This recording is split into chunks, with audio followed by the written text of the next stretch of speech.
Good afternoon. So once upon a time, there was a hare and a tortoise.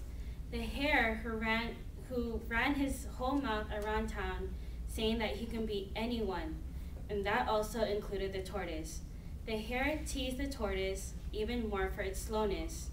Then one day, out of nowhere, the tortoise stretched out its long neck and told the hare that he dared him to a race.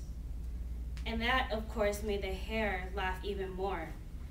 And the hare told the tortoise, saying, "You've got to be joking me. There is no way you can beat me." The hare kept on going with what he was saying. "I bet no one in this town would be able to beat me in the race." The tortoise finally accepted the dare to race against him. That day, the race course was all planned out. And the very next morning, the tortoise and the hare met at the starting line. As soon as the race started, the hare ran fast like a cheetah. But when the hare saw how slow and steady the tortoise was, the hare made fun of the tortoise even more, just by saying, "Hey, you know what? Why don't you take your time? There is no rush at all."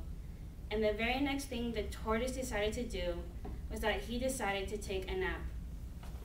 When the hare woke up from his nap, he looked around to see how far the tortoise was on the course. When the hare saw how far the tortoise was from him, the hare decided, "You know what? I'm getting hungry. I'm gonna make a meal and I'm gonna eat."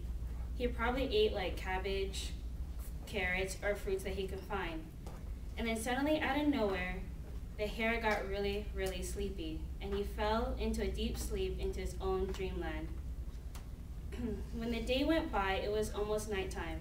The tortoise had a smile on his face from cheek to cheek, because the tortoise knew that he was gaining inch by inch to the finish line when it was towards the morning. But the tortoise was still slow. So the tortoise was just only a yard away from the finish line. At some point during the race, finally the hare woke up and was actually shocked and surprised that the tortoise wasn't that far away. And the hare immediately got up and sprinted fast, like as if he has been taking huge, big steps. Just a few more steps until the hare reaches the finish line. But as soon as the hare took his last big leap, it was already too late, because the tortoise had already won the race. Poor thing, poor hare. The hare ended up sitting next to the tortoise, who ended up with a big smile on his face. Thanks.